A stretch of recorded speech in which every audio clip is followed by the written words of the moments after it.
views, opinions, and statements expressed by the host and guests of this podcast are solely their own and not intended as professional or medical advice. The content of this podcast is for entertainment purposes only, and listeners should not make any decisions or take any action based solely on the information provided. Listeners should always seek the advice of a qualified professional with any questions they may have regarding their own personal health, finances, or well-being. Welcome back to the Professional Winner Podcast. Oh, I didn't know we started. I'm sorry.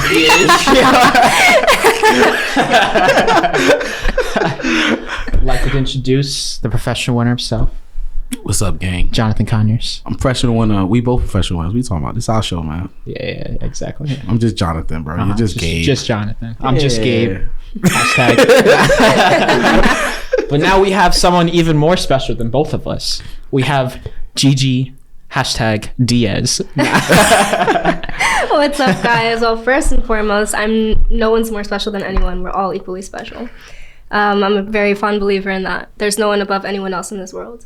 Hey, we're gonna snap to that. You can't clap to that. Thank you guys for having me. Yo, thank you for coming, man. I've been following you. I've been a fan. You produce great content. You produce real content. Content creation is a field that's blowing up. So I'm just so happy to talk about your journey, how you got there, the real honest truth about it. Which is we always real and authentic on this show. But before we get there, take us back to little Gigi. Where you from? Everything. You don't gotta give us your birth certificate, your social, none of that. Just like, where you from? Tell us how your journey started. Absolutely. So I am a born and raised Queens native here in New York. I grew up in Queens all my life. So first part of my childhood until I was 11 years old, I lived in Astoria. And then at 11, my dad became a superintendent in Regal Park. So we were able to live there for free for the past 12 years of my life. I'm 22 now. So I went from living in a low income neighborhood to a middle class, more, better neighborhood, in which helped me to grow in the way that I kind of needed to grow. I know that, I remember from a very young age, I did suffer a lot of trauma in terms of the neighborhood that I did grow up in. A crazy lady chasing me with scissors because I would volunteer in the garden near my house. I was just always very into helping from a young age. So I remember there was this time when I went to volunteer every single day during the summertime at this garden across the street in Astoria. And there was this crazy lady in the neighborhood. She was known for just being one of those cuckoo. Yeah. And I was I thought my life was going to end that day. I was 9 years old, that sucks. And she was chasing around my older brother and I with these huge garden scissors. And next thing I know, I trip and she's over me, and then the cops tackle her down. So that's what I remember from a young age. That's my first traumatic memory. First New York experience. Yeah. So when we left the neighborhood, I kind of we went from a predominantly Hispanic neighborhood to a predominantly white neighborhood, which in New York City, it's a huge difference. Yeah. And ever since I moved, I decided I was also bullied in elementary school, being in this other neighborhood. So when I started middle school in this brand new neighborhood, I was I'm gonna reintroduce myself and make sure that I don't get bullied the same way that I used to, because I was bullied for being too small, or Spanish was my first language, so a lot of people would make fun of me for that. I was in English second language classes pretty much until middle school. I was also diagnosed with ADD and ADHD from a young age, so I had to take pills every single morning just so I can sit down and pay attention in class. And I was a pretty slow learner until high school, when I started being known as the girl who knows it all, because I made it my mission to study every single textbook. So my childhood consisted of me being the sad little bullied girl to the girl that stood her ground and just was by the books and all that stuff. And in high school, in middle school, I was introduced to sports. Nice. My second most traumatic memory that I can recall is losing my gym teacher at the time. His name was Mr. Abrams, and he's the one that introduced basketball into my life. Oh, wow. Yeah, so every time I talk about it, I'm I get a little emotional and a little sad to this very day, because if it wasn't for him introducing me to the sport, I don't know where I would be right now, because a lot of the opportunities that have resulted to me being here in this position where I am now is because of basketball to an extent. So, I do have a lot to thank for him, and I lost him when I was in 9th grade. So high school for me wasn't all the best either. I had to deal with also being in a relationship with a gang member and like all this stuff. And in high school, I was known as the girl who had really good grades and was in every sports team and dating like the bad guy of the class. So that was pretty much like my elementary, middle school, high school experience. And then college came around. I joined the collegiate basketball team, and then all the coaches was like you have really good skill. Would you want to join this team and this team? So I ended up being on the college swim team, basketball team, and track team. Damn. Oh my God. I was in the gym from 12 p.m. to 10 p.m. every single day. Oh my God. 10 hours a day, just putting in that work. Crazy. It's because I always suffered with like anxiety, like really bad, and overthinking and all this stuff. And sports was like my way out, you know, sports and books and learning. So I always like tried to put myself in certain situations that didn't result to me doing things like stealing, or you know what I mean? Yeah. Stealing the gold medal though, that's a different story. No, but that's crazy, man. Like, thank you for sharing all of that, first of all. Yeah. That takes a lot of strength and courage to be open about your life and, you know, sharing your truth.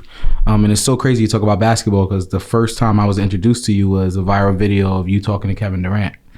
And then the second time I was introduced to you was you winning the MVP for the Brooklyn Nets celebrity game. So with the Ratimi in the picture. Yeah. You know what's crazy? I didn't even know who Ratimi was until I met him. until you dropped 40? That's crazy.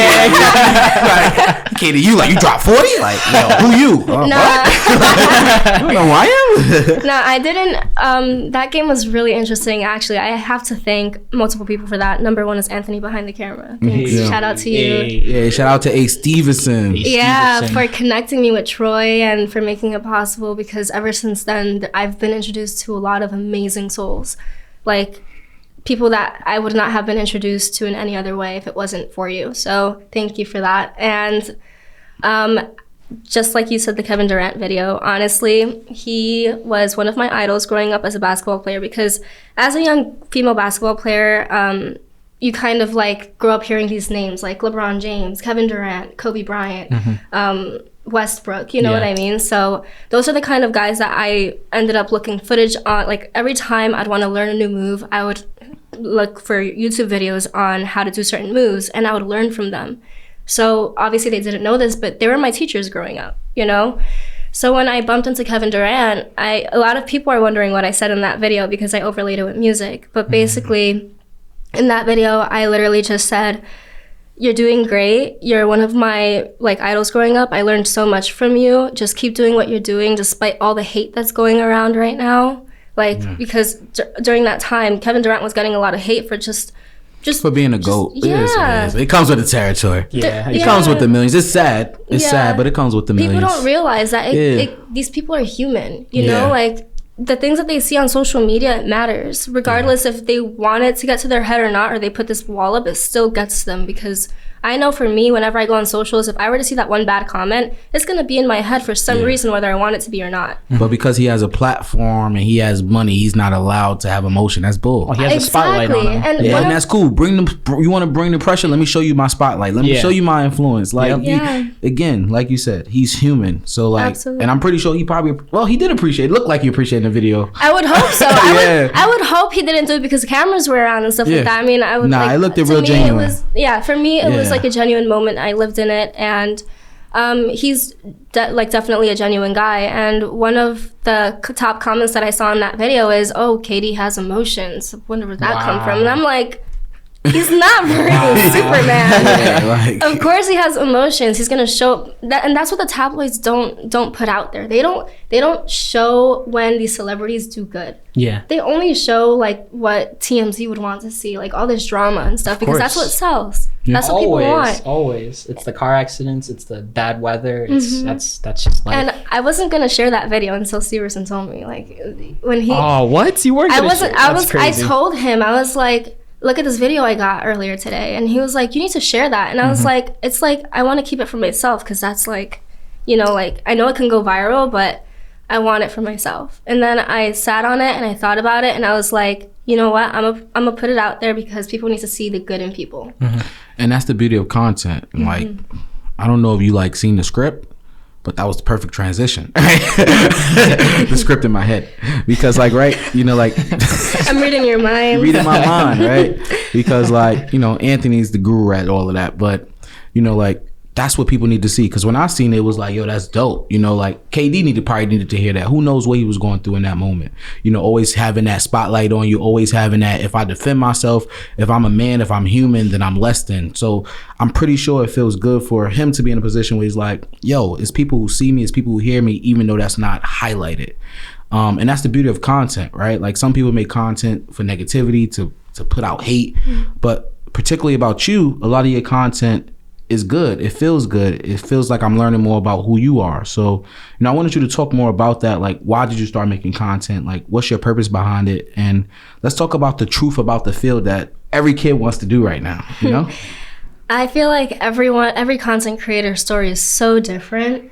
My reason for starting it is acting. I'm very passionate about acting. I have been my entire life, actually. I decided in high school to audition for the lead role in the musical that they had. It was for The Little Mermaid, and that's like my favorite. Oh, that's awesome. It's like my favorite thing growing up. I didn't get it, but when I didn't get it, I ended up auditioning for the lead and all the ensemble roles, and I didn't get it.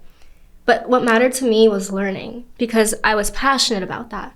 So what I did is I went to the director and I was like, I know I didn't get anything, but can I paint the set? Can I do something to be on set during this entire like process of like learning about all this? And he was like, yeah. I ended up painting the set and helping put it together instead of being actually in it, because at the end of the day, like, I auditioned for that bigger role and I didn't get it, but what mattered to me was being around what I wanted to like envision for my future and for myself. Nice. So when I was in high school, I was 17 years old at the time. It was my senior year, and I really wanted to start pursuing acting. But my parents, they're immigrants from DR. They moved here when they were like late teens, early adults. So they don't know anything about this other than going to college, getting a degree, and getting a job working for a corporate job. So when I told them I want to explore being an actor, they're like, we don't know how to do that. You know, we want you to go to college. So I think it was about 2 months into my senior year of high school when I asked them to take me to this audition for this school called Barbizon. And I asked them to help me invest initially in my acting school. So I was going to high school from Monday to Friday, and none of my classmates knew this. I didn't let anyone know, because to me, I didn't want people to know what my plans currently were. Instead, I just want to like showcase when things did happen, because if I, like in my head, I was like, if I talk about it now, I'm gonna jinx it. Yeah. And I went for the audition and everything. I ended up getting in, and long story short, my parents ended up losing almost $20,000 with this scam. No. Oh, yeah. Man. And that was like my first real life, oh shit, this industry isn't all it seems. Yeah. And it was like a really big like blow on me, because I went into this, they were promising me stardom and all this stuff. Like they were promising lead roles in Netflix shows and all this stuff. That's not what real agencies do. And I'm pretty sure we're gonna get into what real agency is and what real, like what's not real and what's real a little bit later on in the podcast. But I had to learn from that, and it kind of like brought me down a little bit. And then I found content creation, and just having the liberty to pick up my phone and create content, it gave me that push to keep going as an actor as well, because it kept my creativity alive, and that's what I needed. Yeah. Especially for a lot of actors, like, we're constantly in this audition process, and we constantly get rejected every single day. People don't realize it takes a huge mental toll on you. And creating content is the one thing that really like gave me that push to keep going. And it kept my creative sparks alive to want to continue to pursue this. And there like a few other things in the beginning of like the first year of me pursuing this acting career happened to make me want to keep going too.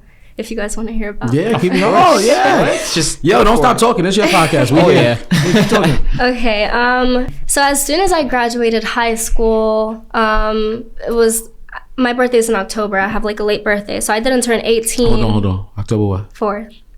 Okay. Were we getting somewhere? I'm October 2. October what? 23rd. So you're Scorpio, right there. your cusp. Yeah, I'm the first day. OVO squad.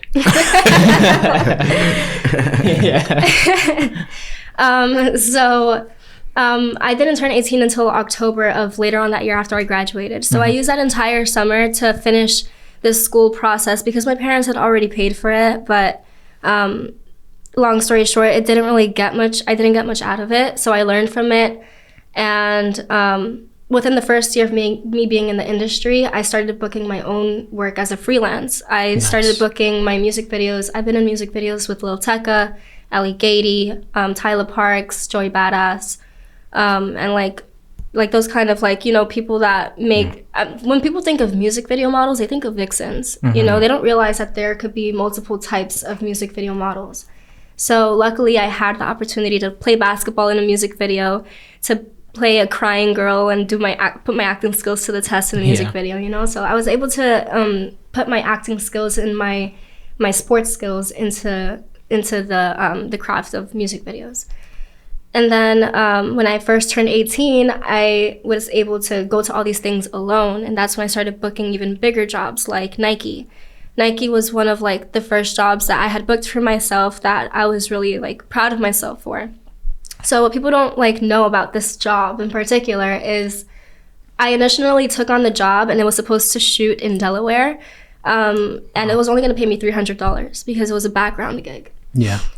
And they confirmed me the day before the actual shoot day. Damn. So they were like late night. They were like, you're confirmed. Can you make it to Philly by tomorrow, 6 a.m.? Not Philly, to Delaware. Yeah. And I was like, yeah, let's do it. I need this on my resume like now. Sheesh. So I didn't have any money at this time, nothing whatsoever. So I asked my dad, listen, I need to book a bus to Delaware for tonight. And I packed my bags at 8 p.m. My dad helped me book the ticket. I had 1 cent to my name. Like I had like a few bucks in my pocket. And I was like, I'm gonna make it work. I don't care if I can't eat all day. I'm gonna go there, get this credit on my like under my name and come back home and everything's gonna be fine. So I get to Delaware I take the last bus to Delaware at like 9 p.m. I end up getting there at around like 1 in the morning. Yeah. So I end up getting there at 1 in the morning. My plan is to sleep in the station until 5 a.m. to take an Uber from like using my dad's card to the shoot location. Damn. And when I get to Delaware, the station was closed. Yeah, it was closed, and I was Nike'd out from head to toe because one of the requirements was to bring as much Nike apparel as you can because I was an extra. They're not really gonna like fully provide. I'm thinking closed for me. You're like standing out at 1 in the morning. At 1 in the morning in Delaware, and mind you, I didn't find out until like the day after, until I got back home, that I was in the most dangerous city of Delaware at this time. So I start walking to the nearest McDonald's, which is like a 15-20 minute walk away from where I was, and I start walking through this town, and I'm there like in tight Nike apparel. Damn. And I get to the McDonald's, and then there's this car. I asked the McDonald's, hey, can I like wait inside until like 4 in the morning? It's a 24-hour McDonald's, but the inside is closed, the drive-thru is open. Yeah. And they're like, no. So I'm out there, it's freezing at that point because I think this was in November, the shoot. Sheesh. And there was this car that kept circling around. My boyfriend is on the other side of the phone, and he's ordering me an Uber to get to the nearest hotel. I start calling 5 different hotels, asking if I can like stay in their lobbies until the morning time. Like 4 of them said no. The 5th one, which was my saving grace, said yeah, come on by.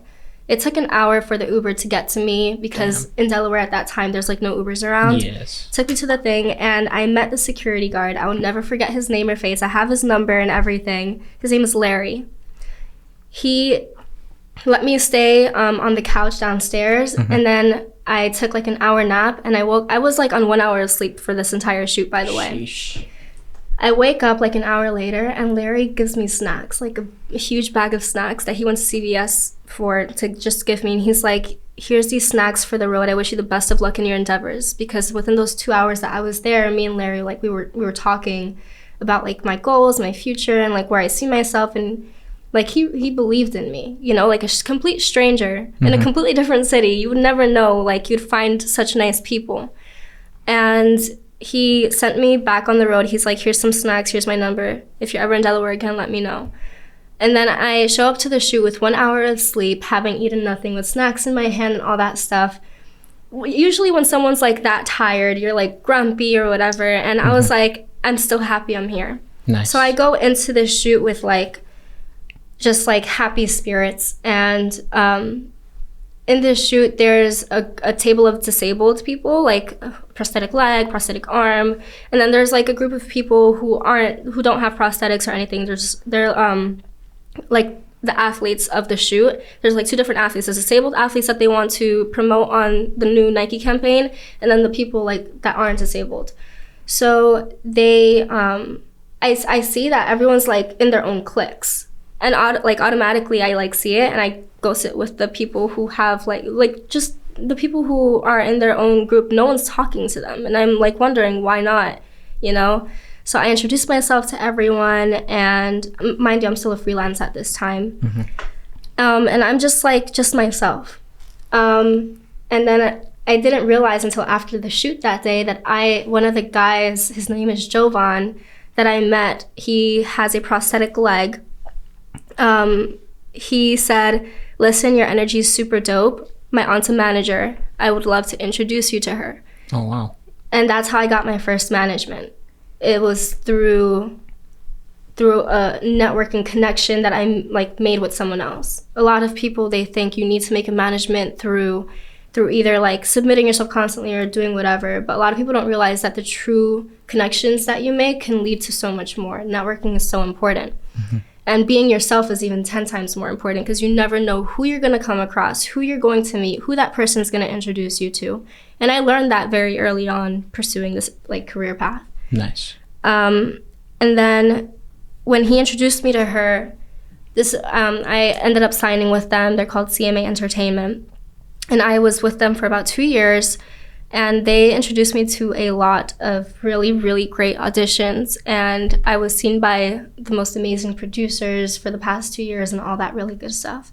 So not only did this Nike opportunity like give me that connection to a management that gave me so many opportunities, a month later, the Nike production calls me and they're like, we want to update you to a principal role. Hey. And that made my check go from $300 to $20,000. Oh my God, that's amazing. Hey. Now, let me hold something. You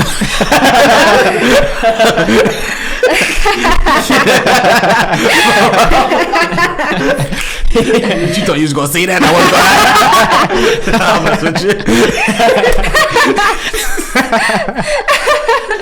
Damn. I'm sorry.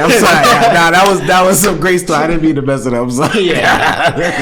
Yo, no, that's beautiful though. Yo, Seriously. that is crazy. A lot came out of that. I think that was my first ever like real, like, this career path can go in any direction. And it reminds me of my favorite book, The Alchemist, because in The Alchemist, Oh, let's not do this. listen, That's my book. I told you. That's my book. I'm a book.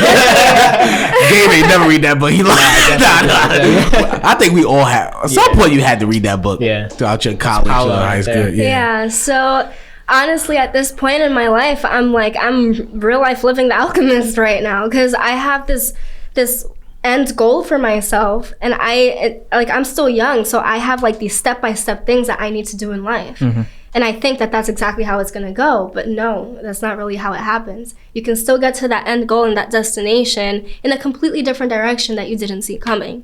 So after learning that and knowing that pretty much anything can happen, all I have to do is just be myself, and the right things will come into my life.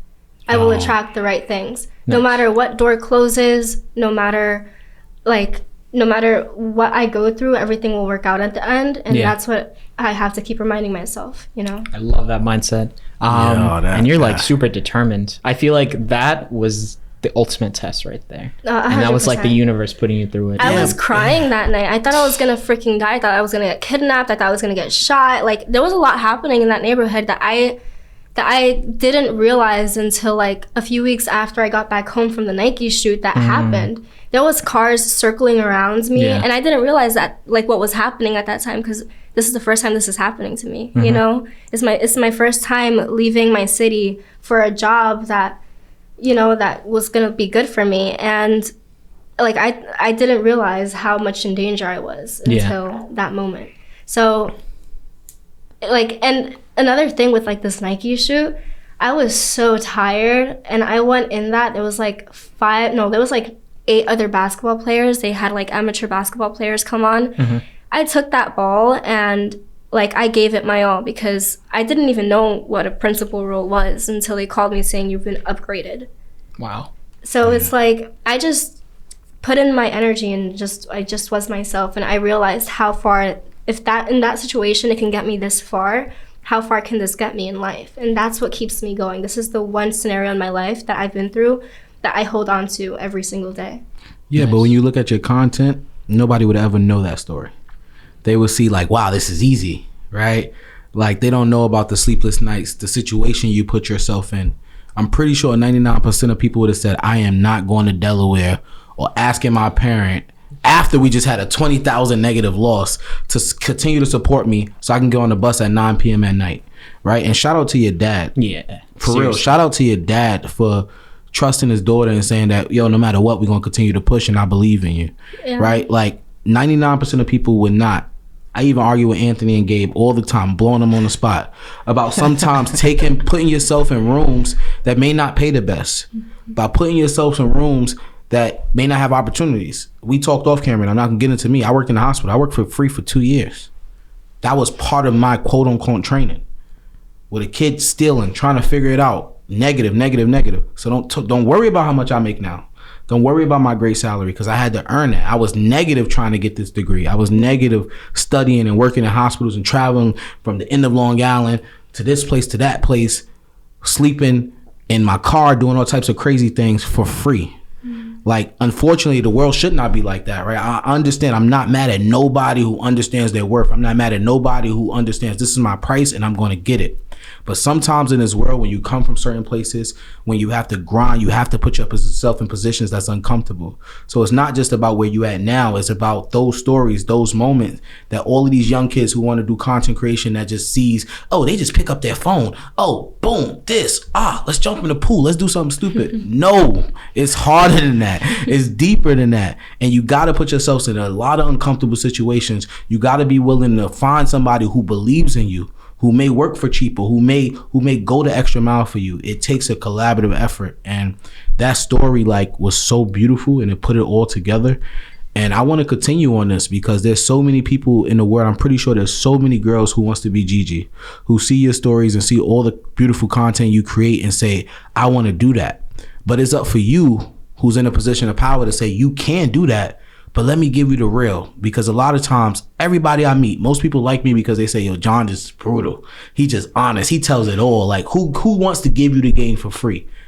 I can give you the game all you want. 9 out of 10 people I talk to still won't use the advice. 9 of the people I talk to still ain't built like that, where they don't have that dog in them, where they still gonna go the extra mile to put in the work. So I could give you the game. What am I hiding information for? 9 out of 10 people won't use the information to do anything with it. And that one, if you do it, you don't owe me nothing. Just go be somebody. Go help somebody else. Pay it forward. So, yo, I appreciate the story. You're being super vulnerable. It's very hard to get that. Yeah. And, yo, kudos to you. Honestly, though, I love the determination. Honestly, that's amazing. You literally, it's always about going through a storm and never realizing that there's sunshine at the end of the rainbow, you know? It's kind of beautiful. But I have a more serious question. Mm. You're from Astoria, in the area, kind of close. Mm-hmm. How well do you love or know Mama's Empanadas, yo? Oh my God. Mama's Empanadas. Come on, tell me. This is where we went? He was talking about, he had the most serious question. Mama's Empanadas is fired. Oh. This is serious. Yes. What's your favorite? All right. Before they go, Mama's Empanadas. We're looking for sponsorships to the podcast. Yo. We'll make empanadas with you. I always get the cheeseburger and always the mac and cheese because I like the pizza one. G. Yeah? G. Yeah. Pizza one is fire. Every time I go to Astoria, I cannot leave without going there, yo. Oh, man. That was a good question. My wife. Is there one in Woodhaven, Queens, right? There is. Yeah, next to the mall. Queen Yes. Center. So my wife used to work over there. At a pain management center, and she used to make me go. It was one like a couple of blocks in Woodhaven, Mama's Empanadas, and I used to always have to get the Philly cheesesteak one, the pizza one, and there's a third one I'm forgetting. It's not important. Mama Empanadas is fire. Wait. What's your preferred sauce? Now that's the real question. Ooh. There's the pink, there's the green, there's the pink is fire. That's just ketchup and mayo, right? yeah. Yeah. I Damn, you're gonna have to ruin their secret. Mama Empanadas. I'm sorry. We still want sponsorship. Yo, that's my go-to. You never go wrong with ketchup and mayo. That's my. I'm sorry. The pink one. You can put it in everything. They call it the pink one. It's, I don't know I feel what like it's they always called. call it pink Definitely sauce. know it's ketchup and mayo. Yeah. Come on, man. Yeah, It's the definitely pink ketchup sauce. and mayo. That shit is fire though. And anything green. Yo, the spices. Yeah, be- I like the green sauce. Yeah, the green I sauce It's like is fire. spicy shit. I used to go there a lot because I worked like 20 different jobs my entire life. So Entire Dang, life. aren't you like 21, 22? I'm 22. I worked a lot. Then you of worked a jobs. job every year? Yeah. Started at 1? I worked. So the thing is, I used to work 3 to 4 jobs at a time. You know, you build different, man. because it's like with me, I understand needing to work a 9 to 5, especially pursuing this career path, because you need money to pay acting classes, coaches, and all this stuff and all these expenses. Yeah. And I made sure that I had my 9 to 5, but the minute I felt disrespected, the minute I felt that the workplace didn't appreciate my work time, my ethic, or whatever, because I know my worth, I left. You were just like, I was like, this is my last day, I'm out. Because Yeah. it's like, you get to a point in your life where you realize you have one life to live, and if you want to live it taking bullshit from a job, can I curse? oh, hell Yo, yeah. you do what you want. Here we go. If you Nobody gave us money yet. We don't got no rules yet. I feel like, so with me, I started working a legit job at 14. I've been working since I was 14 years old, making like money and everything. My first job was being a lifeguard. Nice. My parents Hold on, you're not gonna just lifeguards make money. That was, you started off high. 15 an hour. Yeah. What? Well, at that age and that year, that was like definitely. Oh yeah, it's back. Yes. To, That was Yeah. above minimum wage. but so you're doing lifeguards good. make good money now. Yeah. So like when I first started like lifeguarding and everything, I did it like mainly as a summer job. My parents always told me, we don't want you to work. I wanted to work at 13. I told my parents, I want a job. And they're like, focus on school. That's what you need to do. One day during the summertime, I came back and I was like, I got a job. And my parents were so mad. And I still went to work every day. It was like the pool right next to my house. Nice. And having worked there, I worked there for about 4 years. And then I quit because I did go through some sort of harassment by like the boss, like the head boss, and it made me feel really uncomfortable, and I ended up leaving. And then there was like so much other stuff that took place to me leaving that company and everything. And then I started seeking more work, so I became a waitress. When I waitressed, my first waitressing gig was at Forbes. So I started waitressing at Forbes events. Like Forbes has a headquarters in Manhattan, So you're downtown. doing catering, kind of. Catering, yeah. Yeah. So I started working with catering companies. Nice. I started doing weddings and all this stuff. And every time there was a Forbes event, I would work it. So Nice. last winter was my last time working with Forbes. And it was I worked 30 under 30s events and like all these things, because although I was waitressing, I wanted to be in the rooms with the greats. Exactly. And I told myself, no matter how I'm in this room, I'm going to learn one way or another. And that's how I've always been. Since I was 18 years old, I always put myself in the rooms I needed to be in to eventually become who I want to become. And I'm not there yet, but I know one day I will be, because, you just have that gut feeling, And one day, the catering boss calls me and he's like, hey, there's a really special event going on. This was last winter. Would love for you to you're one of our top waiters. Would love for you to come on board. I found out it was for the first lady. And they only they assigned me and one other girl to assist the first lady and be her waiter. And to just know that I have that kind of energy that makes people want to give me that kind of responsibility. It just made me realize even more I can do anything I want to do as long as I'm around the right people and around the people that believe in me to be in these kind of rooms and situations. So I was a lifeguard, I was a waiter for catering events, weddings, Forbes, and then I was also We were talking about Mama's Empanadas across the street is Queen Center Mall. I was retail there at Zoomies for some time as well. Hey, I love Zoomies. Yeah, because I, like, in my head, I wanted to experience every type of work. Yeah. Because as an actor, I want to be able to play these roles knowing something about a character or two, like the character type. So if the character type was someone who had worked multiple jobs, I would know what to channel. If the character was like someone who went through emotional trauma, I would know what to channel. You know what I mean? So I made sure from a young age to get all these experiences to properly know what it feels like, because the most successful actors have been through the most shit. People don't realize that. Yeah. And a lot of the things that do happen behind closed doors, and they don't make it known in interviews and stuff like that because it's their personal life. They have every right to not make it known. But people don't realize that the best of the best have been through the most. And that's what like also keeps me going. Of course. Gigi, you 22? It's crazy. Yo, I'm not old. But I feel like a dad, like just like, dang, I pray like my daughter has that type of mindset. Seriously, at this age, man. Like, and it's crazy. I've been in the hospital all day taking care of babies. How old do you think he is, by the way? He told me. Oh, okay. Before you knew that, before you knew my real age, how old you thought I was? Because you said you had a daughter, I was gonna assume you're like probably your age actually. I just didn't know how old your daughter was. So dang, I was hoping you said I was older. But it's okay. No, See, no, guys no. and girls are different. Like, girls would have looked younger. I would have felt old. No, you guys, be like, wait. yeah. You know what it is, though? I'm mature. No. I'm mature. I'm responsible. You know what it is? You know what it is? It's because, I don't know if you guys agree with me on this, but females mature faster than guys. Oh, yeah, 100%. We don't have a choice but to agree. That's a fact. No. It's a fact. I'm sure it is, because in this society nowadays, men don't cry. This and that, and you guys. I cry. Yo, gay. I'm not saying anything. Yo, Gabe doesn't see me cry. I think I cried in this room on days. Yeah. No, but like in general, you know what I mean? Like, there's like so much status quo nowadays, and what a female's role is and what a male role is, and like from a young age, a man is taught to suck it up, and that's a lot of fucking growth and maturity. I was taught that, but that's a dub. Homie need to cry sometimes. I got too much on my plate. I need to cry sometimes, bro. I think I would like. I know what kind of kid you were. Yeah, I definitely wasn't crying a lot as a kid. I tell you that. I cry now though.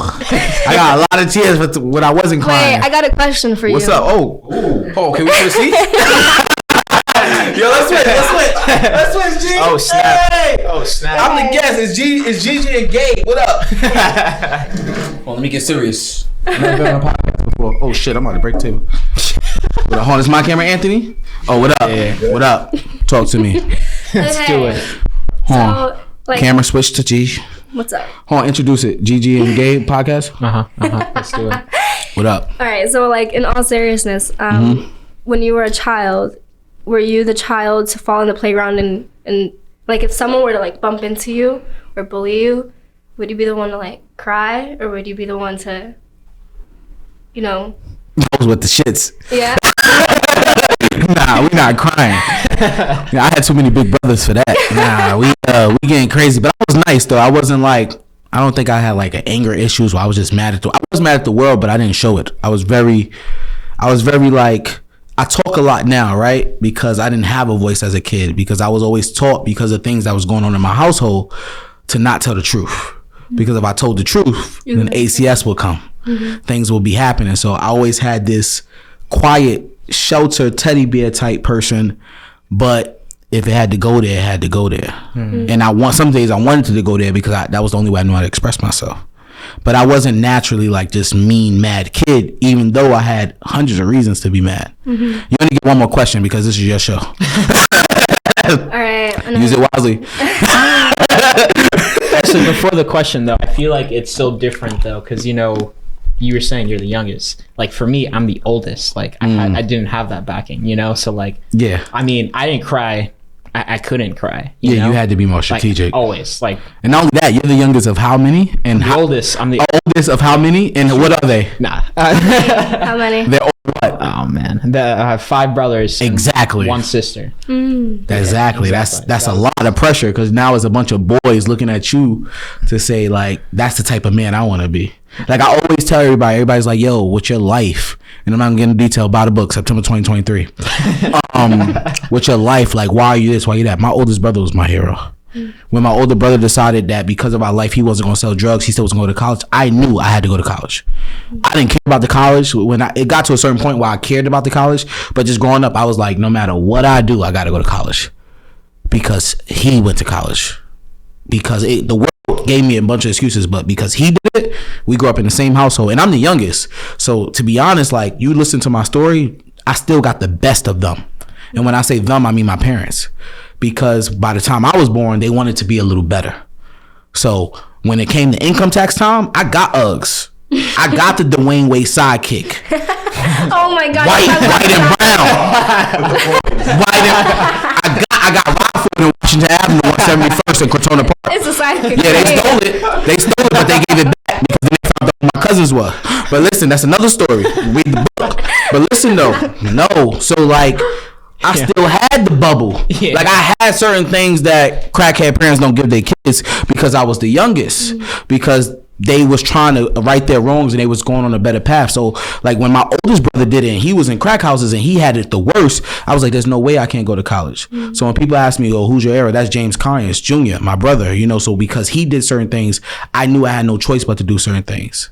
And I probably don't even tell him that enough. He looks at me now like, yo, the golden child. Like, he comes to me for advice like, yo, my little brother is making it. He's doing all these wonderful things. But if I never told you that, I love you, big bro.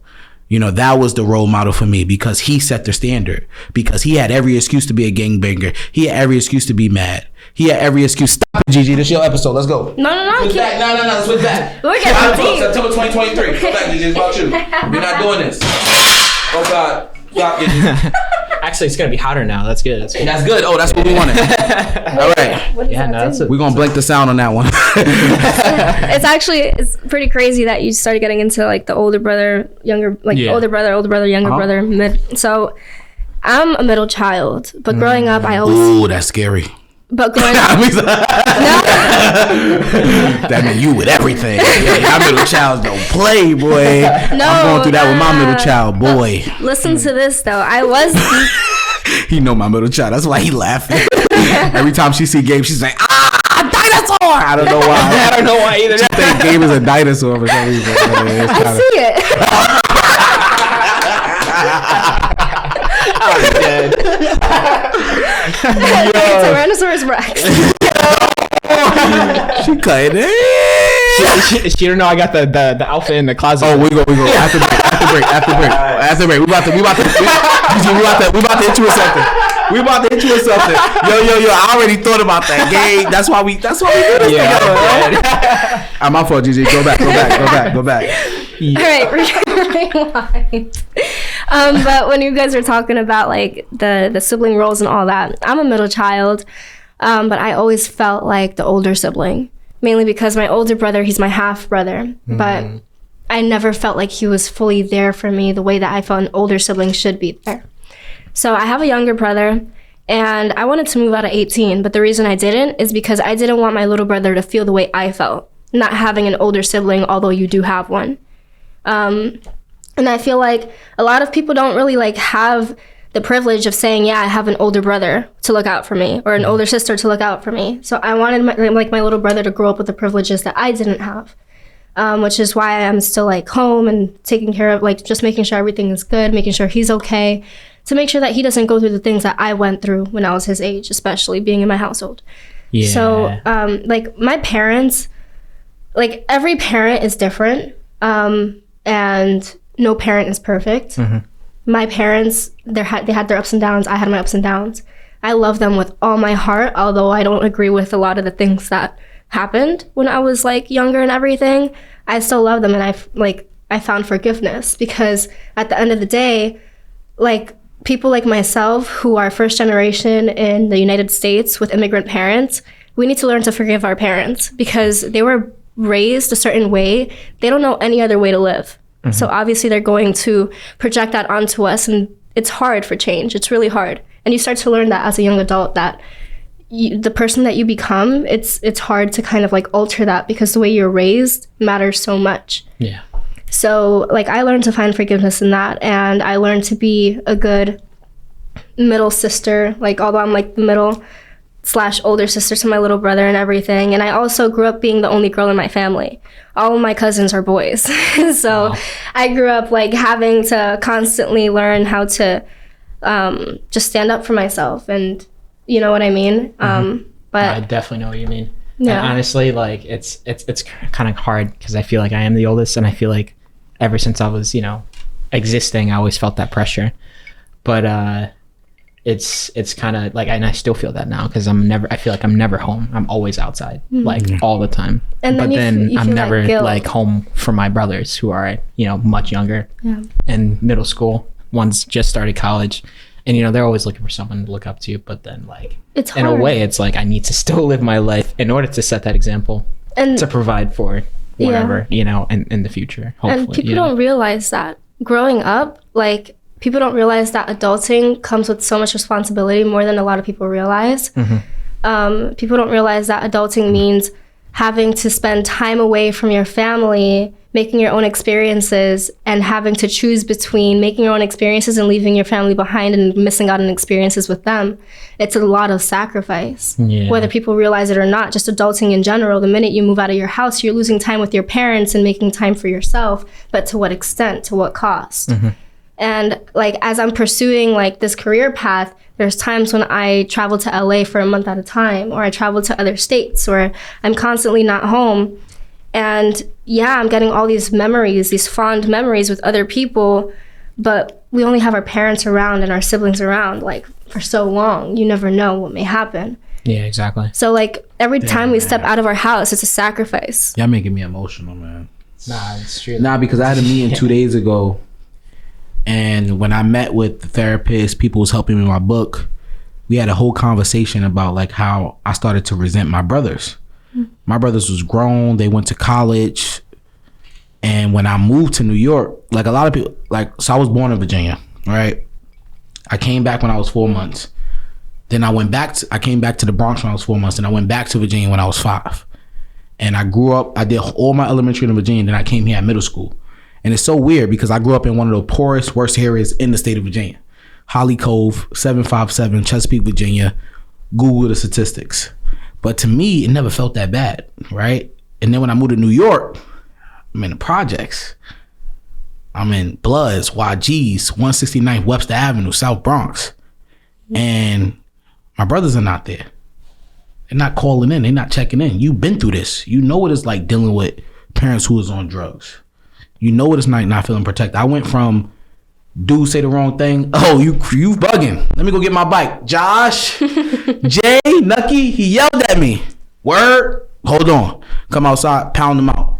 Don't talk to my little brother like that. Don't talk to my little sister like that. Then when it comes from people getting $150s on Halloween, going through a metal detector at 6th grade, and I'm like, yo, my brothers are not around. I don't got no choice to become an animal. I don't got no choice but to act tough. I don't got no choice but to be mad. Like, yo, why y'all not calling? Like, how y'all gonna leave me? And then as a grown man, I feel like, dang, all their sacrifices and them creating their own life and going to college and making something is what got me here. But as a kid, you don't understand that. So you feel a lot of resentment to you who's going through that situation. So it's crazy to hear y'all perspective, because for a while I hated my older siblings because I feel like they abandoned me. I feel like you know what it was like to deal with this. You've seen this. How could you be selfish enough to go live your life and not protect me? But what do you do? Because sometimes you're better off becoming the best man you could be to help him later on. You're best off becoming that big actor, that star, that role model, because I guarantee you, if you get there, you're going to remember who he is, and you're going to put him in positions that he never thought of. When you get there, you're going to put all 4 of your siblings in positions they never thought of. But you got to understand how we think too as the younger ones. A phone call. You don't got to be there every day, but a phone call matters. Yeah, I do that. A check-in matters. A random date to the movies matters. And, it's a slippery slope, and you don't want them to, until they're 27, 28, my age, to have to understand that. Talk to him early. Your brother's 12. Take him to a movie. Once a month. I don't give a fuck how busy you are. Once a month. Call him. Say, bro, let's go out. Bring him to the studio. Let him sit in the back. Just let him feel your presence. Let him see how a man's supposed to walk. How a man's supposed to talk. Because he may not have the daddy role model he deserves. You know what it's like to feel that. Don't ever let him feel that. It don't need to be every day. It ain't your responsibility. But when we have nobody else to look up to, we look up to y'all. You know, so, you know, it's crazy because I just literally went through a whole therapy session about this 2 days ago. About like, yo, we didn't know that. My therapist said, I didn't know that you resented your siblings like this much. And I'm like, it's not that I resentment. I was just hurt. But I was hurt for the wrong reasons. And it shouldn't have took 14 years for me to understand that. Yeah. So I always put myself in like my little brother's shoes and his positioning. Like, yeah. Growing up being like an athlete in high school and everything, I would always bring him to my basketball games all the time. I would pick him up right after school, bring him back to my practice, to my game. He would meet all my teammates and all that stuff. And it was always just like a group of us girls and my little brother just there. Because I know it was important for him to not be alone in the house. Yeah. And to this very day, like he asks me for movie dates and all this stuff. And I try my best to make it happen. And then I realized like, it's a lot having to be there for your family, for your friends, for your relationship. And then that little bit of energy that you have to be there for yourself. It takes a lot. And it's not fair. No. And then like a month into, let's say you go a whole month with working a job, making plans with your friends to be there for them, making plans with your family to be there for them. That month passes by and it's just everyone else except for yourself. And then you have that 1 week where you feel drained and you don't know why. And it's because you didn't find any room for your mental health. And then this is something I always tell my little brother, because my dad, he's very hardworking. He works around the clock. He's a superintendent, so he has to be on the clock. And he's a great, great dad. He's an amazing dad. But to raise someone, my little brother, he's 16 now, to raise a 16-year-old boy, you have to be present, you know? And it's difficult because a lot of the times I go into my little brother's room and I make sure to ask the question, how are you feeling today? Not how are your grades, not how is school, not how this and this, that. How are you feeling mentally is what I ask him. Because what I notice is that my parents would often ask, like, what are your grades looking like? I had to grow up with that all the time. I never got asked what my mental health was like. Yeah. And it was deteriorating. And this is something, it's another reason why I'm so fond in content creation and just building a good audience, because at one point in my life, in my career, I want to make a change to like the school system. Why is it that we have these mental health classes in elementary school and it's not carried out in middle school and in high school when it's most needed?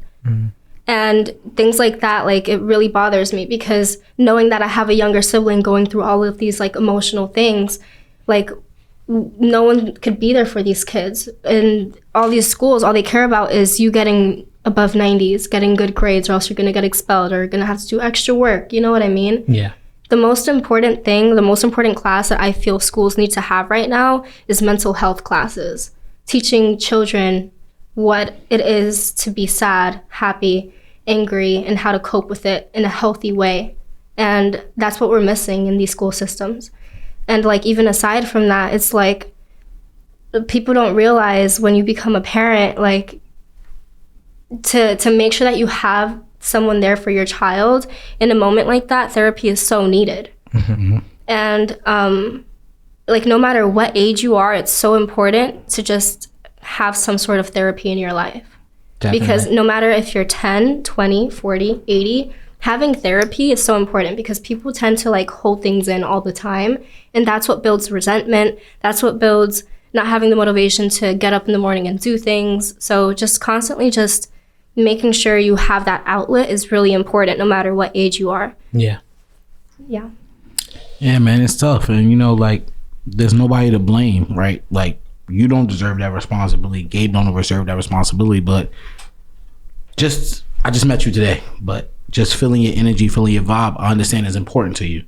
I know him like the back of my hand. That's important to him. That's 100% true, right? So it's like, you know, just even though it's not your responsibility, it matters to you and it's going to affect your mental health. So like, you don't have to go above and beyond. You guys are not parents, not your responsibility, but it's the little things that matters, and we just got to bring it all in. And just like you would take care of your neighbor, just like you would take care of your strangers, take care of your family, So Definitely. It's a beautiful thing, man. It's all tough. It's all complicated, but we keep going, we keep pushing, and we'll be back after these messages. Honestly, though, it's kind of crazy that we touched on that, because I feel like that's something that I think about very, very often. Like, I feel like I'm never home. I'm always thinking about my little brothers and my 2 little dogs, or just like, you know them. They're like, they're needy, dogs. They need a lot of love. And I took care of one when I was young, and she's like my little baby. Like, I love her, Yeah, but they love me now though, right? Yeah. At first they wanted to kill me, but they nice to me. But I'm never really home as much, and it's like, damn, like my brother's in college. I feel like I should call him sometimes, but like, I'm so busy that I feel like, damn, like I don't have the time to. But everyone's always like that. Like, I don't have the time to do this. I don't have the time to do that. But damn, like I need to make time, especially now. It's just like, he always tells me he just feels lonely in college. And I'm just like, fuck, like, it was different for us. We had something before, but for him, it's like, damn. So I'm always there. I'm always there thinking. How old are you? I'm 27. And you're 28. We're all in our 20s. Yeah. So there's like this thing that I like to... It's something that I heard, I forgot from where, but it basically said, I like to view my 20s as a dressing room, not a waiting room. Mm-hmm. Because if you view your 20s as a waiting room, you're going to wait around for just things to come your way. But if you view it as a dressing room, you get to try on different things, try on different friends, different experiences, try on like spending time with your family and all this stuff. A lot of people are in their 20s right now and they're lost with their life because they're working a 9 to 5 and that's all that they could really like see for their future, And then there's people that's looking at their life like a dressing room and they're trying all these experiences, all these things, and they know that time is not on their side. Time is not on any of our sides, in terms of like every single day that passes, it's one less day we have to live. And then like we keep that in our mind and we say like we have to make sure we have to spend time with our family today and this and that. And I feel like it's hard to kind of switch that mentality to just do something with that time, because time is precious, but there's only so much we can do with it. There's so many hours in the day, especially for people like us who are creatives and entrepreneurs. So. Exactly. And I love the fact that you said it was like it's a dressing room, because, for me, I also worked like a crazy amount of jobs, and I started when I was 15. So my first job was in American Eagle in Times Square, flagship store. It was always busy, crazy. I always got the discounts, so I was happy. But it was like, it was like just another job. I wanted to put money in my pocket, but also I wanted to get out of the house, because I was just like, damn, I always have to be there to do something for someone else. I never had the time for myself. Now I have the time for myself, but I'm like, fuck, now I don't actually have the time to be there for the people that I love. But damn, let's separate. Let's pull back a little bit. Working all those jobs though, I mean, it was like that idea where I feel like I can do anything, because it is like I'm an actor, like I was folding fucking clothes one day, but then like when I left that job and went to a cafe, I was learning how to do latte art and be very fucking fancy and hey, you want some coffee? I got you. And then now I'm like, sometimes at a wine store, like talking all these fancy ass adjectives about how full body this shit is. Oh my god. Sometimes it just tastes like ass, but like, I want to sell a 1999 bottle to some fancy rich girl who just won't care and love it at the end of the night, But it's interesting, because it's like you're constantly very flexible in your life and your characteristics, but you're building character, and it's a beautiful thing. And I feel like as an influencer, would you consider yourself to be an influencer? So I feel like a lot of people, they use that word, they throw it out there. Exactly. You know what I mean? Yeah. So there's 2 spectrums. There's influencer and then there's content creator. Yeah. That's the way I like to think about it. Okay. When I think of myself as a content creator more than an influencer, because an influencer, I feel like they follow trends. You know what I mean? They following trends to build their platforms and all this stuff. There's nothing wrong in that. There's just that side of social media where you see the same thing generated by people, and that's the influencer world. And then the content creator world is that freedom of creativity where you see constantly new things. So like I feel like both of them have outreach to a way. Both of them have a different type of audience. To me, a content creator is someone who takes the time to learn how to use editing software. They take the time to know what it is to actually create content, really good content. They're the people that spend up to 6-8 hours creating one video and editing one video. As for influencers, they're like, like I feel like you can kind of tell the difference between the two at the end of the day. So I would probably categorize myself as someone who's a content creator, because I'm always looking for new ideas to put out there, whether it be my basketball content or my music, because I play multiple instruments, or like just my beliefs, or talking about mental health on my platform. I talk about pretty much anything that's on my mind. Yeah. When I go to networking events, I get invited to a lot of like influencer networking events all the time. Literally this week I have one every single day this week, which is insane.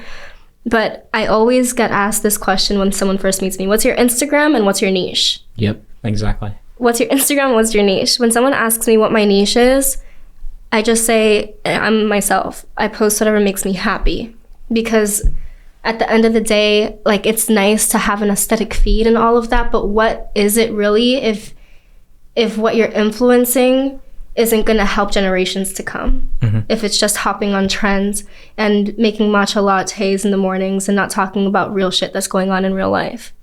So I feel like the type of people that I follow as well are the type of people that I eventually people I look up to, and I eventually would like some characteristics that they have in my life.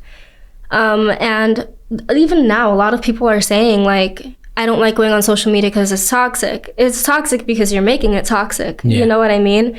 You make what you're, like, the algorithm that you have on your Explore page, it's like that because that's what you watch. Mm-hmm. Once you change the perspective on what it is that you watch and the intake of information and videos that you take in, it changes everything. I'm happy to open my Instagram and my TikTok and see what's on the Explore page, because I know there's going to be inspirational quotes, motivational quotes, someone working out, an actor, you know what I mean? Because that's the kind of things that I constantly consume. Mm-hmm. I don't spend hours scrolling through nonsense because I know it's not what makes me happy.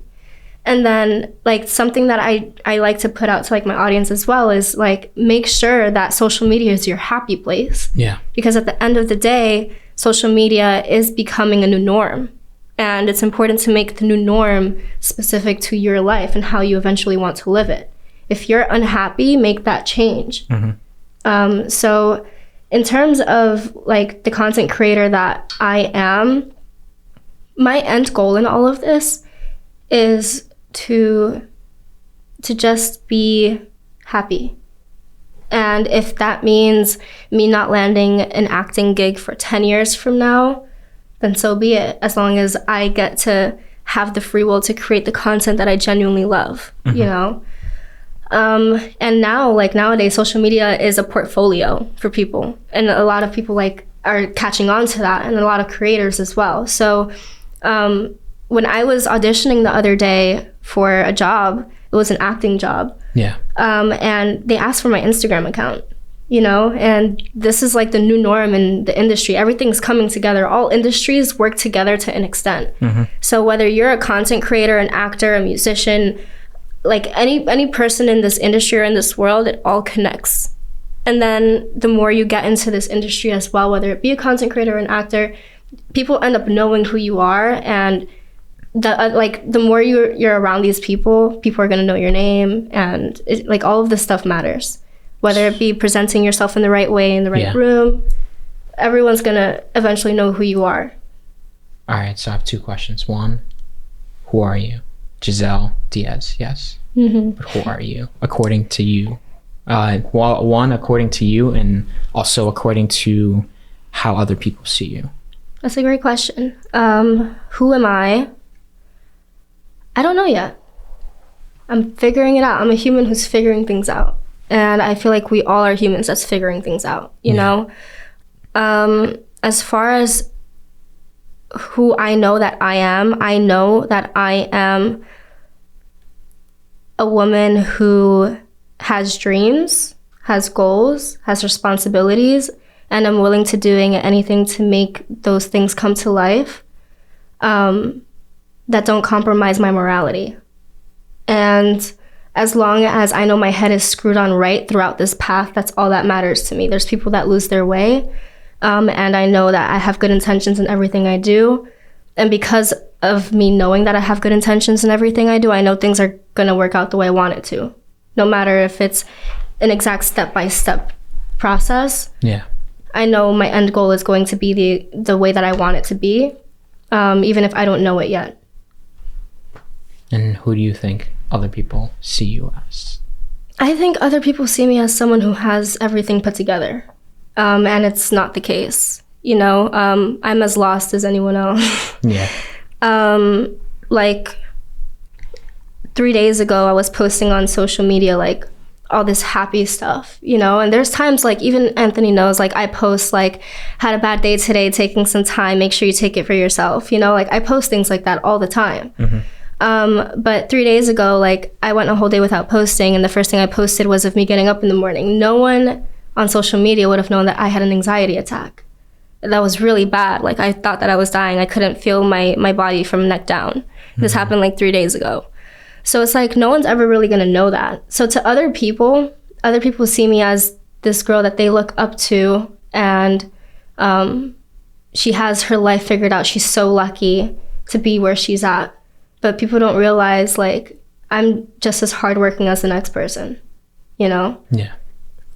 Yo, so sorry to interrupt. Gabe, can you ask the same question to me? Okay. So who are you? No. Start with question 2. Who do other people think of you as? Don't fucking matter. Gigi, the next time somebody asks you that, don't fucking matter. You're Gigi Diaz. I'm gonna say it here now. You're gonna be a star. Your mindset at 22 is fucking crazy. You're officially my little sister. No, seriously. You have my number on your sleeve. Oh, what does See, what number is be. that? It's meant to be. You're a 333 there. You like 333? No, it's like... Oh, I'm confused. What? I didn't follow that. Basketball shirt. Yeah, so... Oh, that's your basketball number? Yeah, growing up, it was always 3. And then in college, it was 15. I wanted 3, but it was taken. So I was like, I'm going to take 15 because it's a multiple. It's... No, so in high school, I was 3. In middle school, I was 5. And in college, 5 times 3 is 15. So in college, I was like, I'm a 10 times better player than I am now. So if I multiplied the person I used to be, it's going to come out. Damn. That mindset, though. Yo, it's crazy. But for real. Next time somebody asks you that question, don't fucking matter. And when I mean that, I don't mean that you don't want to inspire. It doesn't mean that you don't want to be real. You don't want to tell the people who look up to you that, yo, thank you for being wrong. I do have anxiety. There are things about me that's not perfect. But at the end of the day, on the surface level, it don't matter what they think. It don't matter what they see. You keep living in your purpose. You keep living in your truth. And you keep being a genuine good person. And whoever feels that, whoever benefits from that, whoever feeds off that energy, so well be it. Thank you. That's what I'm doing it for all of you. But whatever you interpret it as, whatever you see it as, I don't care. You know, so... That's why I want you re-asking me for that, because sometimes we overanalyze what everybody thinks, what everybody views, and it be people in the most negative mindset, the people who are doing horrible things, that we try to get validation from those people. We try to understand those people. We try to do things to make these people feel good. It don't matter. I'm living in my purpose. I know that when I walk into a room, when I do something positive, when I'm putting my energy out into the earth, it's nothing but good intentions. And if that's not enough for you, then we're not meant to be around each other. So keep living in your purpose. Keep having that strong mindset. Keep moving the needle forward, and you're going to be okay. You're already okay. You're already doing it big. But I know that I could tell by the way you're talking, you're probably hard on yourself. You're probably thinking about the next opportunity. One of my weaknesses is I don't enjoy nothing. Nothing is never good enough. I accomplish something, I'm on to the next one. And sometimes I got to really sit deep down inside and say, yo, when are you going to enjoy this? When are you going to pat yourself in the back? I've accomplished things that 99% of the world would never get to see, would never get to do. And to me, it's like, it's whatever. It's not that deep. And it shouldn't take Gabe, it shouldn't take A. Stevenson to be like, bro, Do you know what you just did? It shouldn't take the stranger or a person at a network event to be like, yo, Gigi, do you know what you just did? You just posted a video that millions of people watch, that hundreds of comments are like crying and trying to say, I want to be the next Gigi Diaz. It don't take a Disney, a Netflix, a role, or acting gig to validate you. You got to accept where you at now and understand that you're 22, 21? Come on, man. Come on. I kind of started implementing that into my life within the past year. I used to be really hard on myself when I got rejected for jobs because like I always knew from when I started this industry, because I've had the support from amazing actors who are doing things right now, like Alex Lepre and like just like I'm surrounded by really great actors right now, you know, and luckily within the years I've had the privilege of having conversations with them and becoming genuine friends with them, and they tell me, listen, like they give me this advice and they're like, realize our age and realize your age. When we were your age, we weren't even like where you're at right now, or if we were, like, just know that you have time. And then after they would tell me things like that, like I would tell myself like, wow, you know what, you're right. So I started going into every audition as I'm gonna try my best. I'm gonna do everything in my power to do it. And if I don't get it, it's not because of me. It's because maybe my nose was different and they wanted it to be a type of way. You know, my eye color was different or whatever it may be. But the right job is going to come my way when it comes my way. And I have to like not rush that process. Yeah. Because all the rejection happened because it wasn't meant for me. It was meant for the person who's ready for it. And maybe I'm not ready for it yet. And then I always like remind myself that every single person living in this life is on a completely different path. And we have to stop comparing ourselves. And that's where social media comes into play. Yeah, we're so used to comparing ourselves because of social media. Social media has made it a new norm to compare our lives to the lives of others. So when we go on socials, we see this person, they're our same age doing all this stuff, you know, and we're over here doing something completely different. But at the end of the day, our paths are completely different. And I just started like kind of like viewing life within this past year as just taking it one step at a time.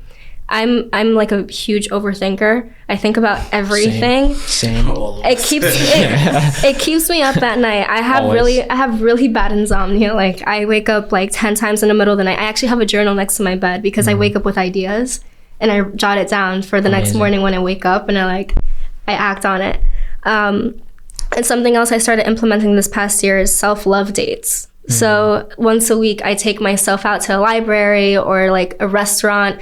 I have dinner by myself in a candlelit fancy restaurant.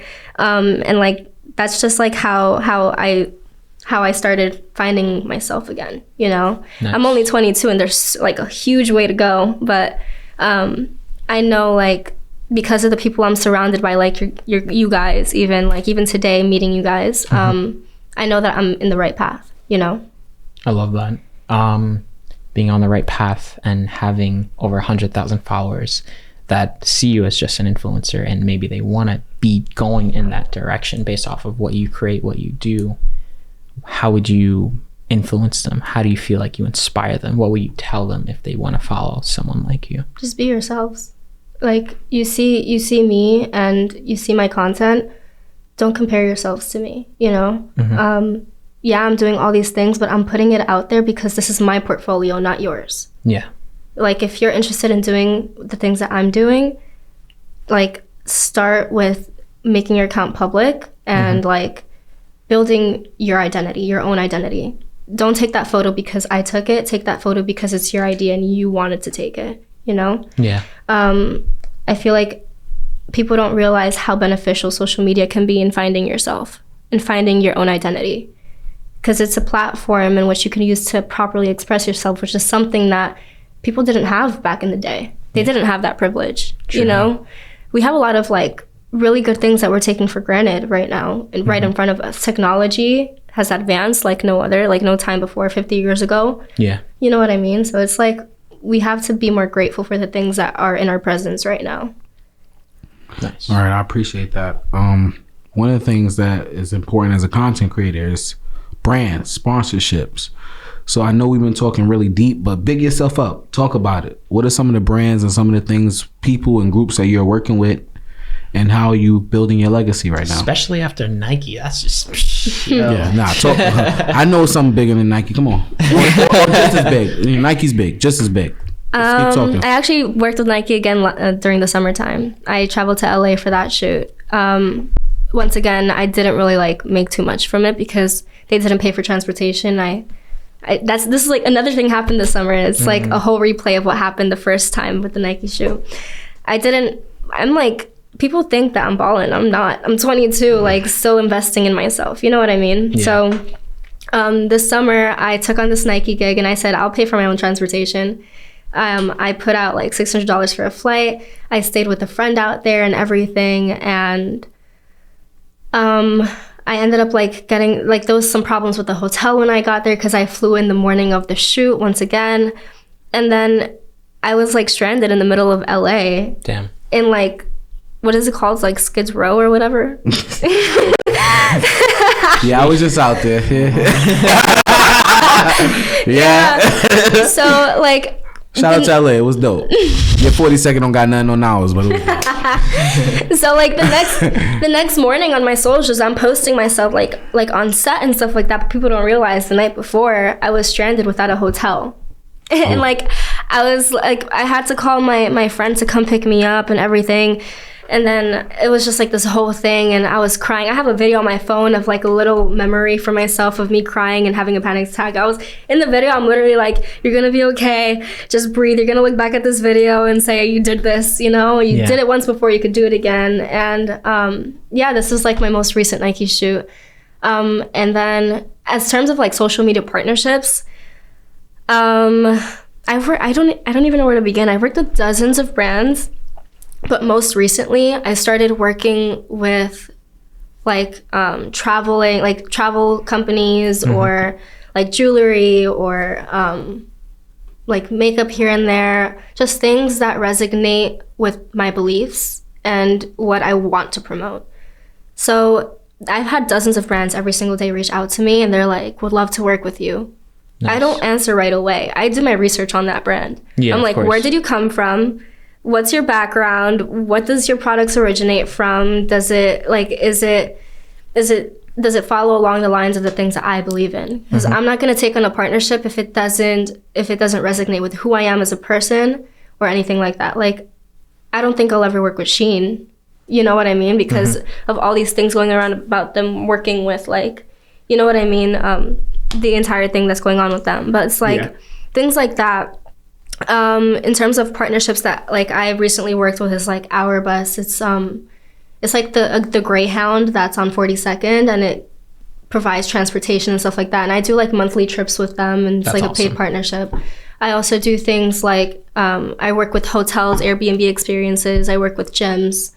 I landed a partnership recently with Lifetime. Nice. Lifetime Gym. So I'm like one of the content creators and I have a year membership with them. And I just like the thing with like what I care about with partnerships is that they care about me as much as I care about them.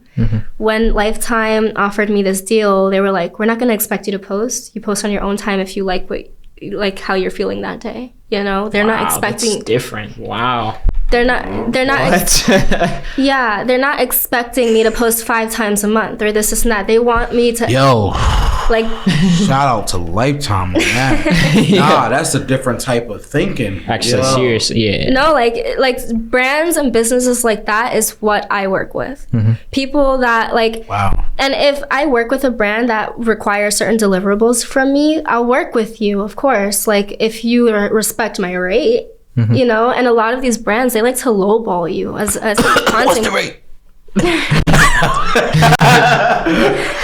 not gonna. I'm joking. Do not answer that. I'm joking. I'm not gonna give exact numbers, but this is if you like you're watching this and you're a content creator yourself. This is what you should hold yourself by. So for like every content creator looking to make partnerships and stuff like that, I always recommend doing the rule of threes. There's so many different parts to what your flat rate should be. It's your usage rate, the usage rights, and like the right to use your image on top of the time it takes to create the content and all this stuff. So let's say you charge like $500, you know, take 30% of the 500 and add that onto your rate for every single month that they would want to use your image for any type of reason. And these are things that a lot of content creators skip out on. And that's when content creators start feeling overworked and underpaid because they're undercharging themselves. So something that I started, I burned out like the first year that I did content creating because I was doing things for free. I've been a content creator since I was 17, 18, 19, 20. Not that many years to count up to. Yeah. I've been doing it for 45 years. So like for 5 years now, years, I've been like a consistent content creator, I would say. In the first 2 years, I was doing things for free for $50, and I had like 15, 20K at this time. And I started feeling overworked and underpaid because I was charging this much, but they were expecting like 5 reels and like all this stuff from me. And like you kind of like start to find that balance for yourself, you know?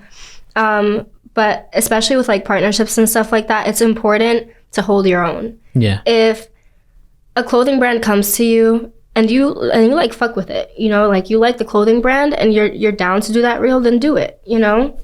But it's at the end of the day, if it's a brand that you don't need in your life, but you're down to do it because of a paid partnership, then make sure you charge your worth. That way you don't feel overworked and underpaid. Recently I started landing like pretty big partnerships for myself because right now I'm at a point in my content creation journey where I'm seeking longer term partnerships instead of those short term deals. You know, I'm seeking 6-month, 1-year contracts. So with that comes like knowing all of this. You can't just jump into it being a first time content creator. It takes years. You can't just see these content creators who's been doing this for years and say, I'm gonna do that within a month. It's going to take time to lead up to that because it's from trial and error. Once again, we all have our own paths and we get to those places in our own way. And like someone would tell you, like, let's say you have someone in front of you and then you had the opportunity to jump in their life for a day. You know what I mean? You're going to jump in their life and be confused as hell. Yeah, because, of course. Because you don't know what it took for that person to get to that point to properly be in that kind of mental state that you need to be in for that specific time that you're in there, you know? So like it all goes back to just finding out like what your timing is and not comparing yourself to these content creators that you see constantly. It's good to have inspiration, but it's another thing to like expect the exact same results. Everyone's results are different. A lot of the partnerships that I started taking on recently have to do with travel, jewelry, makeup, exercise, fitness, and stuff like that. One of like my biggest partnerships right now, as I was telling you, is Lifetime. Yeah. They're like the morals of that gym is like beyond anything I've ever like seen. I've been to Equinox like once before. I walked in there and the energy of the employees was like snobby rich, you know what I mean? Because it's Equinox, you know? And then I walk into Lifetime and it feels super homey. I'm sorry. We just had to look at Anthony. He knows why we're looking at him. I think you need to make a switch to Lifetime, Anthony. Whoa. No, but like that's too funny. Oh, that's funny. I'm so sorry, Gigi. That's a crazy insider right there.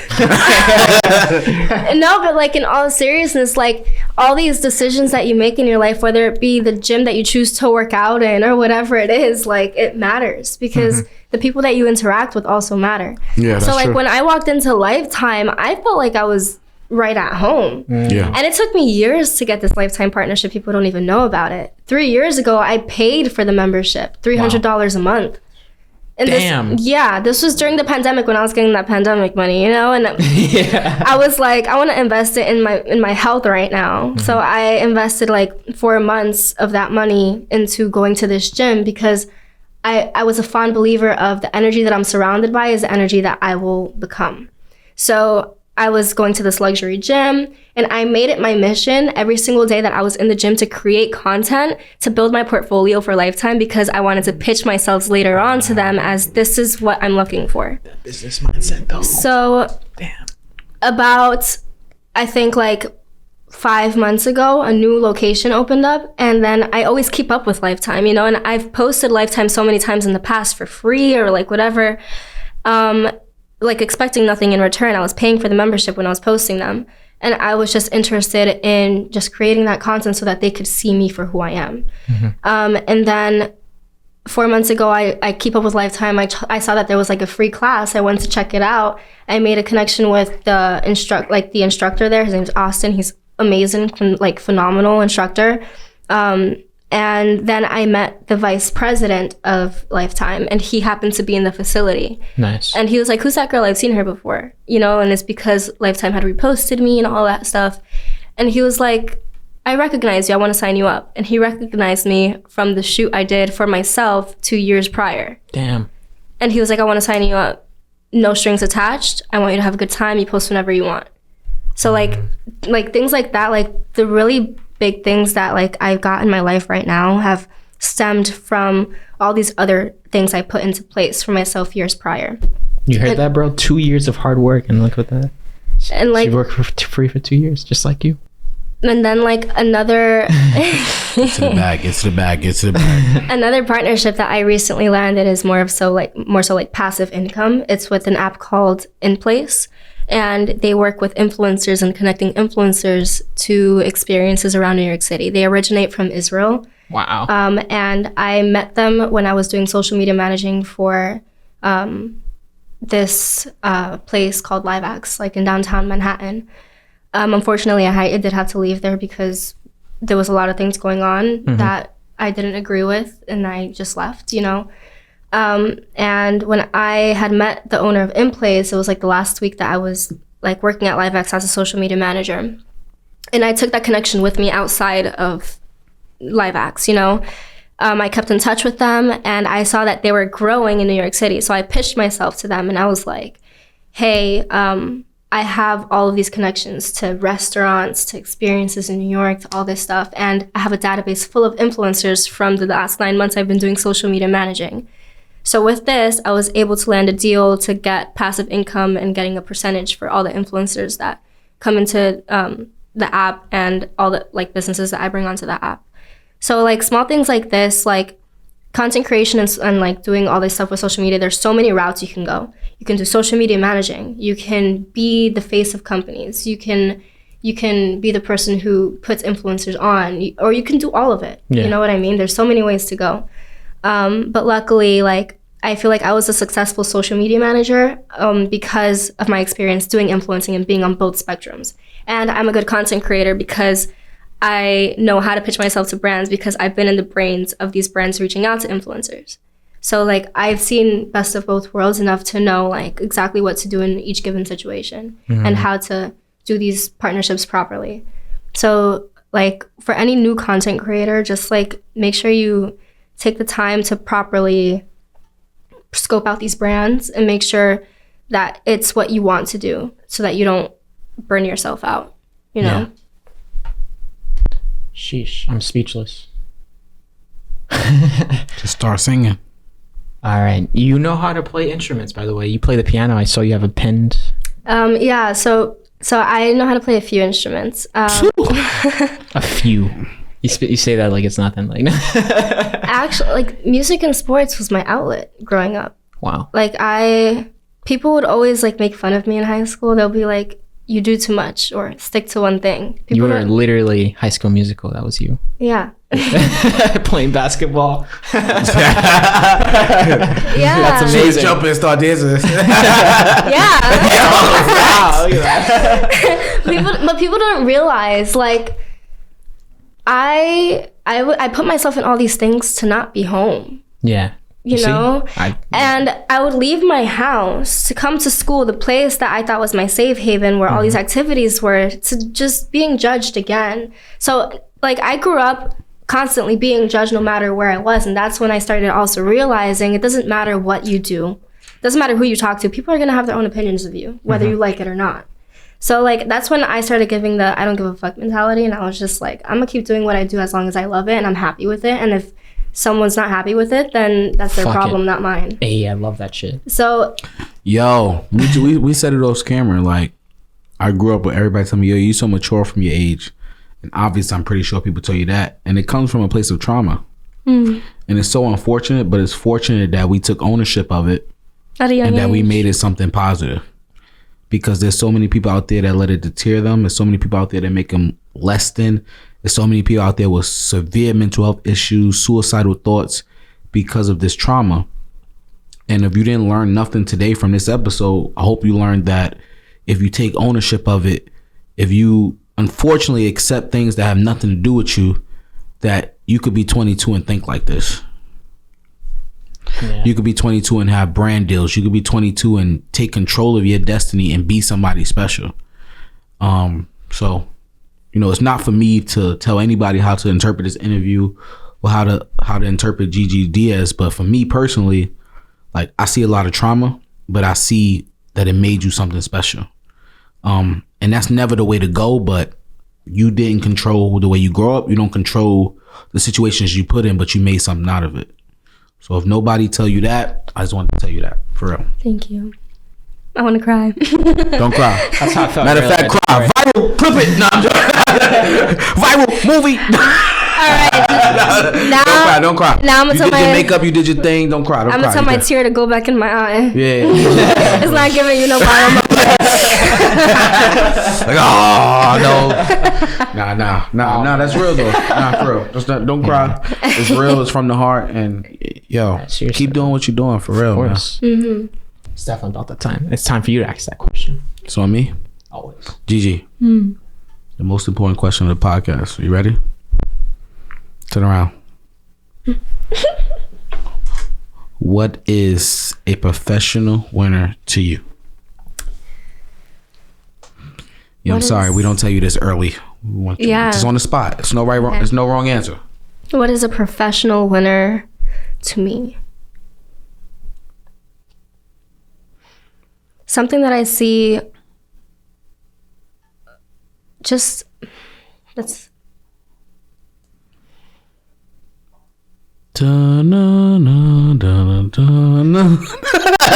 Remember that, Jay? Oh, is that Jeopardy? Yeah. There's no right answer. Take from the heart. Don't think about it. There's no right answer to that. The thing is that there's so many things and qualities professional winners would have. You got Tom. Name them. Let's go. Many qualities. And name them. I feel like the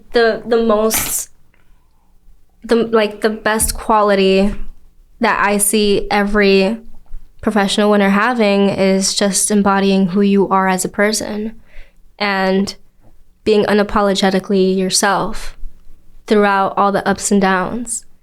And that no matter how many times, this is something that I see very common in everyone that's super successful, is no matter how many times you're knocked down, you come back stronger and you keep pushing because of whatever it is that's on your mind that keeps you going.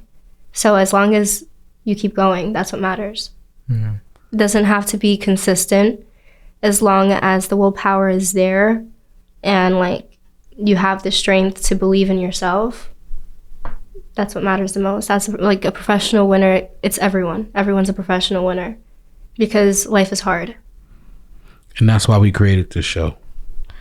You know, that we have had plenty of opportunities to have big guests and fluctuate the numbers, but we created this with the idea of bringing people we enjoy talking to, people that we see and that we admire and that we think are special, and telling what society consider the average person that you deserve a platform, whether it comes off my money, whether it comes off Gabe money, that we're going to continue to post content and tell the average person that they're special and that they deserve a platform and that their story matters. So thank you for saying that. It's 100% true. You are a professional winner. A. Stevenson, you are a professional winner. Gabe, you are a professional winner. Everyone and watching this, you are a professional winner. And Gigi, thank you so much today. This was a great episode, for being vulnerable, for being honest, for being raw, and telling the world why you're amazing and why you're a future superstar. And, you know, I'm happy when every podcast in the world is calling you, and I'm going to say, we were the first. us. Yep. It was there. They didn't believe in us. God did. Hey! And we are out. You feel me? Like, subscribe, watch on every fucking streaming platform. All there. Yeah, whatever. Let's do it. We out, baby. Shimona.